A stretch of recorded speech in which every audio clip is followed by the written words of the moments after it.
proposto, e cioè che la laguna è un accidente della natura. E la laguna, anzi la laguna di Venezia è l'unica laguna al mondo che per 8-10 secoli si è conservata, e si è conservata proprio per le ragioni che ci diceva Francesco, e cioè il fatto che la Repubblica Serenissima è riuscita nel corso dei secoli a realizzare un sapiente gioco tra l'uomo e la natura. Un gioco non privo di contrasti. Nel 1500 ci fu una disputa ferocissima tra grandi interessi economici. Da una parte c'erano gli interessi marittimi, che erano rappresentati dal grande idraulico della Serenissima, l'idraulico Chioggiotto Cristoforo Sabatino, che diceva appunto gran laguna fa gran porto, e quindi difendeva la laguna rispetto alle spinte che venivano invece da coloro i quali stavano riconvertendo, perché nel frattempo c'era stata la scoperta dell'America e quindi c'era il pericolo del declino della potenza marittima, eccetera eccetera, spostavano i propri interessi verso la terraferma, e quindi Alvise Cornaro, che era un latifondista padovano, lui pensava che l'interesse vero fosse quello di interrare la laguna, perché lui voleva coltivare. Per fortuna ha vinto il grande idraulico Cristoforo Sabatino, hanno vinto gli interessi marittimi, e così noi oggi possiamo ammirare questa stupenda, straordinaria laguna unica al mondo. La Serenissima è stata grande.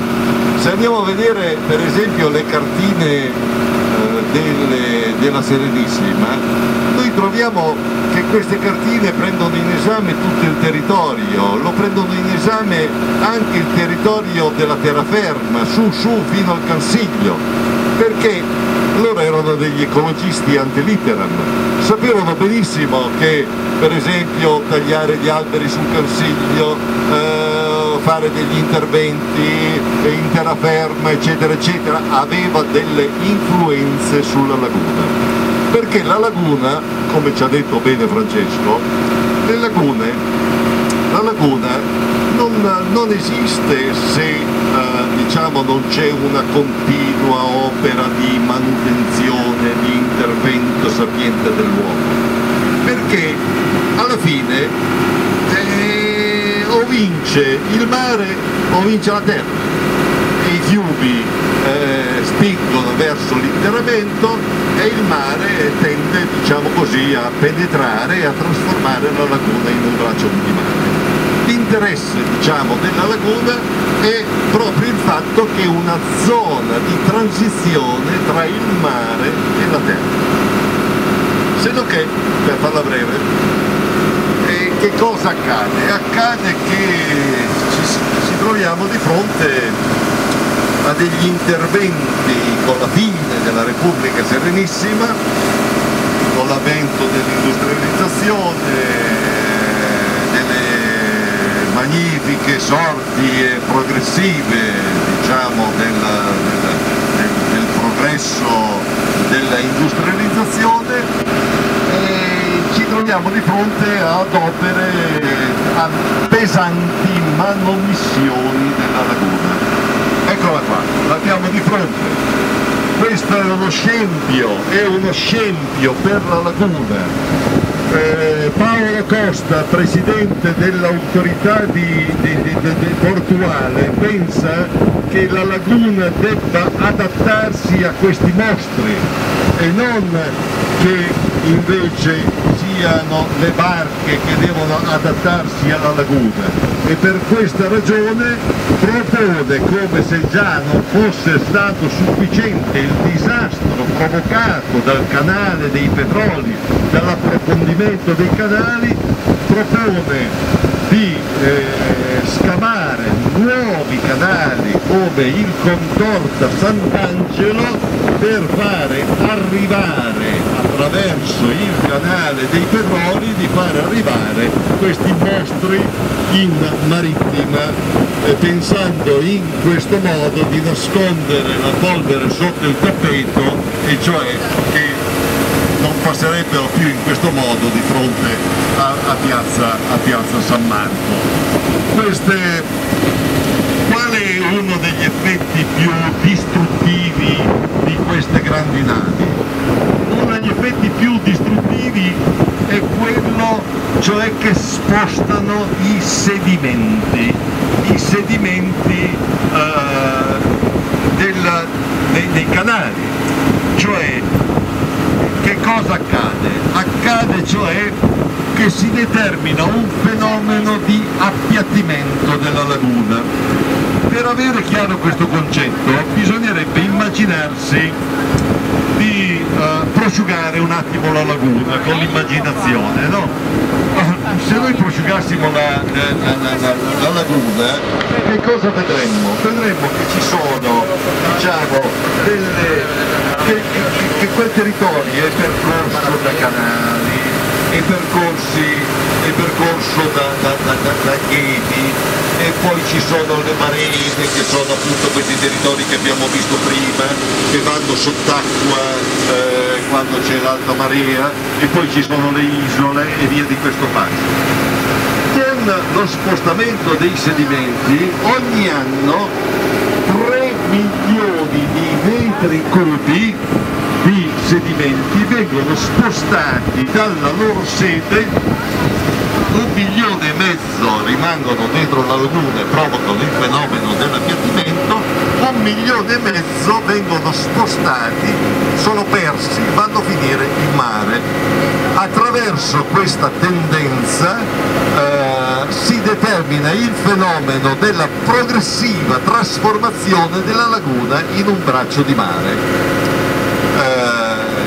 Quindi abbiamo compreso, diciamo, qual è la cosa. Avendo acquisito questo concetto, proviamo a vedere che cosa accade, diciamo, dopo le manomissioni che sono intervenute. Le manomissioni sono di varia natura, Allora ci sono manomissioni che riguardano lo scavo di canali profondissimi, riguardano la chiusura delle valli da pesca, la libera espansione delle maree, perché questi si sono appropriati, questi signori che adesso non ci fanno entrare e che mettono le botti per sparare agli uccelli.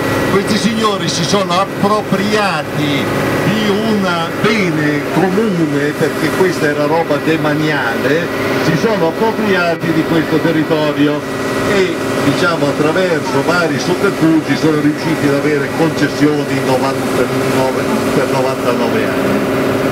Oppure, diciamo, la laguna è stata ristretta perché è stata interrata la zona di Pontenighi con Porto Marghera, o perché è stato fatto per esempio l'aeroporto e via di questo passo. Quindi il bacino lagunare si è ristretto.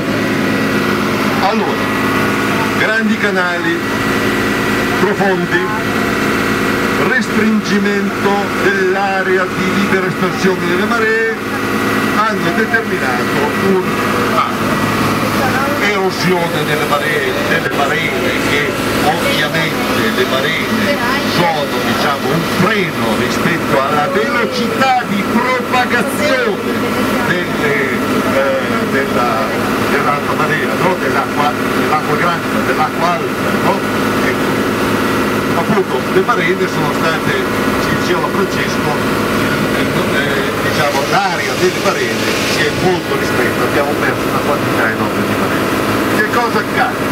Accade che il 4 di novembre del 1966 ha cambiato il mondo, abbiamo diciamo una alluvione distruttiva per Venezia, spesso si ricorda quella di Firenze, questo giorno, no? Firenze, Venezia, ma anche aree della Terverna, eccetera, eccetera, anche un po' il Vicentino. Abbiamo diciamo una alluvione distruttiva. Il mare rompe i murazzi, entra dentro la laguna. Dopo questa cosa drammatica dell'alluvione del 1966 si pone il problema di realizzare le difese a mare. Sono anni di discussioni, molte discussioni, di contrasti, eccetera, eccetera. Dobbiamo aspettare il 1973 con la legge numero 171 per avere la prima legge speciale. La prima legge speciale è una legge molto importante e dichiara che la laguna di Venezia è di preeminente interesse nazionale e quindi dice che lo Stato deve intervenire per tutelare la laguna di Venezia. Prevede tutta una serie di provvedimenti che adesso io per brevità non vi annoio perché già sono stato invitato ad essere breve, no, già la settimana scorsa intendevo dire. La legge del 173 iniziano i primi interventi alla laguna. Dunque, che cosa si prevedono diciamo intanto di attribuire varie competenze. La competenza per quanto riguarda la difesa a mare, per quanto riguarda gli interventi alla laguna è attribuita allo Stato attraverso la gloriosa istituzione del magistrato alle acque, gloriosa, antichissima magistratura veneziana della Repubblica Serenissima, sciolta dal governo Renzi, guidata dal governo Renzi. È vero che c'erano i corrotti dentro, ma non so se, è un'opinione mia, se ogni volta che troviamo un corrotto dentro un'istituzione, se il problema è di eliminare i corrotti o di eliminare le corruzioni o di eliminare l'istituzione, perché in questo caso dovremmo eliminare anche il Parlamento. No. Quindi c'è un primo problema.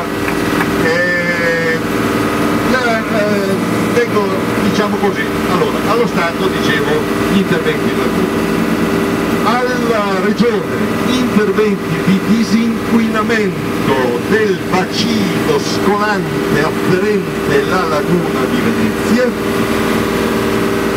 che comprende non solo l'area centrale della provincia di Venezia ma anche diversi comuni del Trevigiano e del Padovano, perché ovviamente i fiumi non rispettano i confini geografici e amministrativi e quindi possono portare inquinamenti anche da fuori provincia.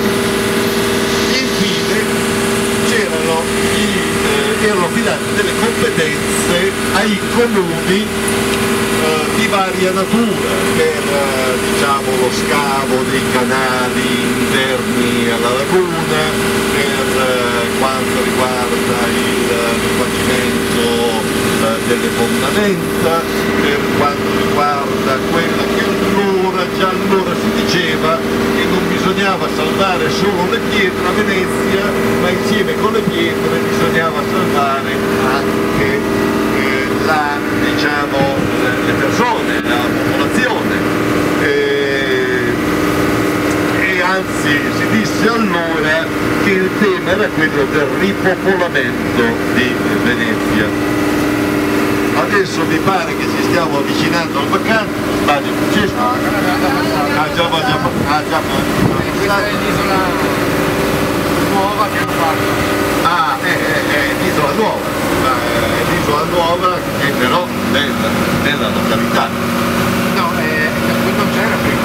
Lo so, ma sotto, sì, ma sotto. Sì, lo so, ma in realtà questa era una zona, diciamo, più sollevata, no? Sì. Dove, sì, ecco, perché, scusami, dammi qualche indicazione geografica, perché tra questa cosa qui, Sabbione, sì. e il Lido. Ah, è il Lido, sì, è il Lido. Allora, accelerando,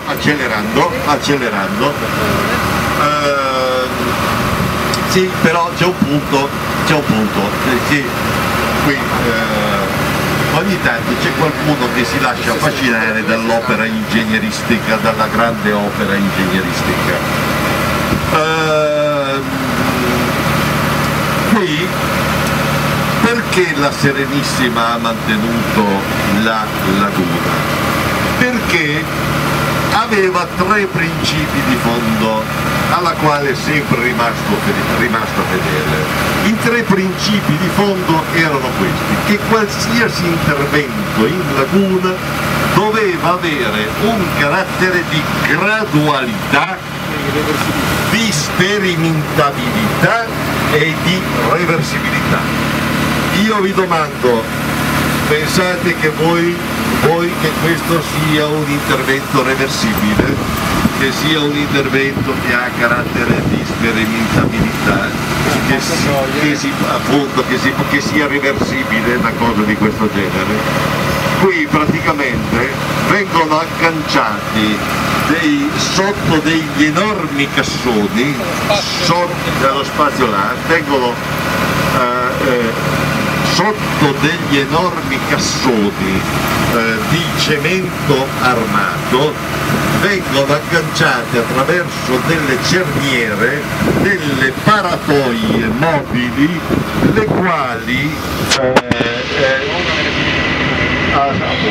ma solo dopo i 110 centimetri, a 82 centimetri San Marco è già allagata, e quindi non serve per le acque alte medie ma solo per le acque alte eccezionali. Vengono sollevate queste grandi paratoie mobili che vengono messe alle 3 bocche. Noi qui siamo alla bocca ovviamente di Lido, poi c'è la bocca di Malamocco e infine c'è la bocca di Chioggia. Questo intervento è un intervento che per il momento è costato solo qualche brustolino, 5 miliardi e mezzo. Baita Mantovani dice che gli extra costi sono quelli che, diciamo, hanno riguardato direttamente il Mose, sarebbero stati qualcosa come 1 miliardo che lui, come avete visto, generosamente ha distribuito, non se li è tenuti solo per sé, ma ha avuto questa capacità, questa generosità di distribuirli in modo molto diffuso, sia in termini di tangenti ma anche in termini, come dire, di consulenze, di assunzioni, eccetera eccetera. Naturalmente tutto questo bisogna considerare una cosa, perché se no pensiamo, dice, ma insomma ci sono i corrotti e non si può fare niente, il mondo è pieno di corrotti, eccetera eccetera. No, perché all'origine di tutto ci sta una cosa. All'origine di tutto ci sta una cosa che è stata inventata nel 1984 da un signore che i più giovani che vedo qua di fronte a me non se lo possono ricordare, ma si chiamava Gianni De Michelis, della folta capigliatura oliata, il quale, d'accordo con un altro signore che si chiamava Bernini, che allora faceva il presidente della giunta regionale del Veneto, stabilirono che per fare quest'opera occorreva istituire un consorzio di imprese e che il a questo consorzio di grandi imprese veniva affidata con una concessione unica sia, diciamo, le funzioni di studi, ricerche, progettazione ed esecuzione dell'opera, praticamente tutto, in violazione anche delle direttive europee che prevedono che ci sia una distinzione tra chi studia, tra chi progetta e chi realizza l'opera. All'origine quindi della corruzione che cosa ci sta? Ci sta la concessione unica, cioè ci sta il fatto che se lo Stato consegna a un consorzio di imprese privato il denaro, quelle imprese hanno la libertà, la massima libertà di fare di quel denaro pubblico quello che vogliono, e per ottenere più denaro corrompono la pubblica amministrazione, corrompono i governi, corrompono i ministri, corrompono tutto, corrompono la stessa comunità scientifica, la anestetizzano, diciamo così, un po' anche con le consulenze, e realizzano questo risultato che oggi, questo scempio che sta di fronte a noi, che diciamo non determina, diciamo così, un cambiamento strutturale della laguna, proprio perché, come abbiamo visto fino adesso, come abbiamo visto prima, guardando la laguna, noi abbiamo visto che la laguna invece è fatta di tanti interventi, diciamo, naturali. Diceva Francesco prima, non è che la Serenissima non abbia fatto dei grandi interventi.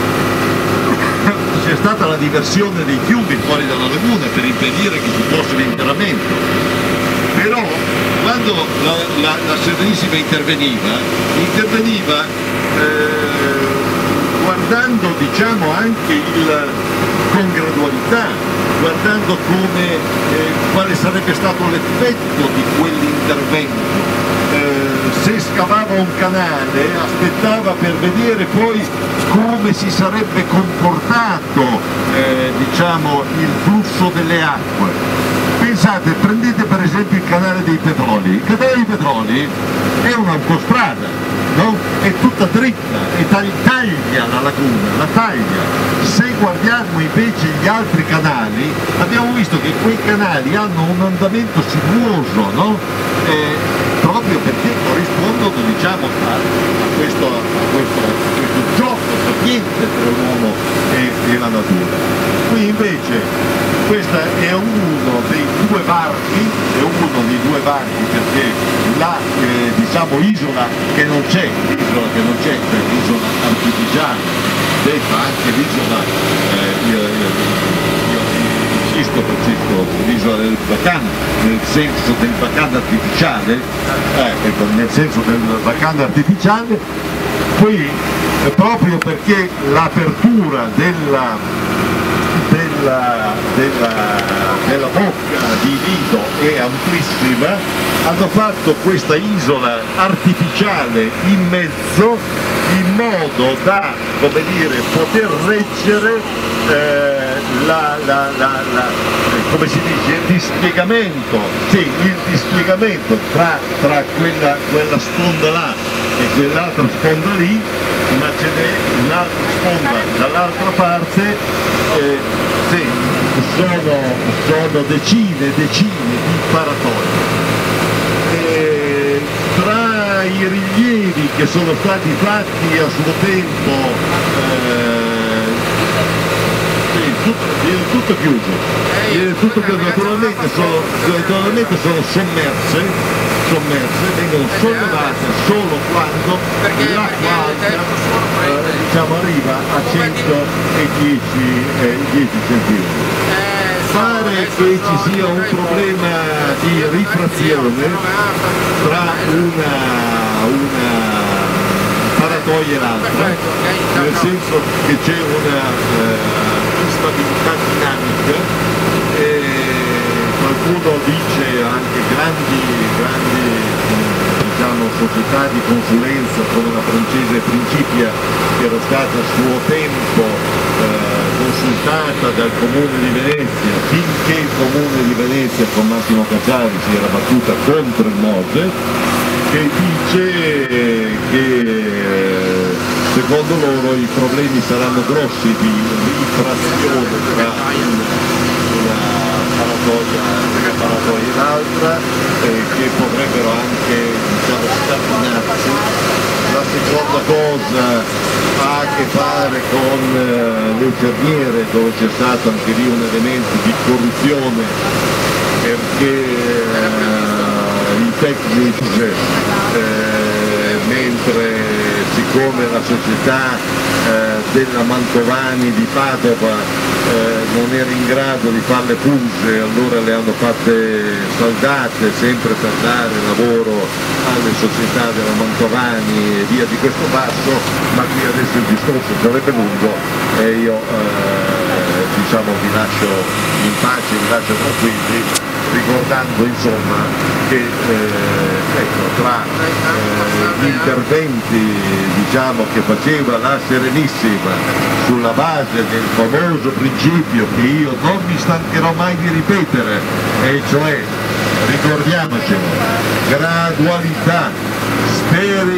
sperimentabilità, reversibilità degli interventi, e questo intervento folle, questo scempio ambientale del MOSE dimostra la distanza che c'è tra una visione corretta degli interventi, diciamo, di manutenzione della laguna e quello che ha fatto il Consorzio Venezia Nuova, che come sapete è la maggior fonte di inquinamento di Venezia. Chi lo pensava che fosse Porto Marghera deve, credo, ricrederci e oggi prendere amaramente atto del fatto che siamo invece in presenza di un consorzio che ha determinato questo pazzesco inquinamento. Un consorzio che andrebbe, a mio parere, sciolto, nel senso che bisognerebbe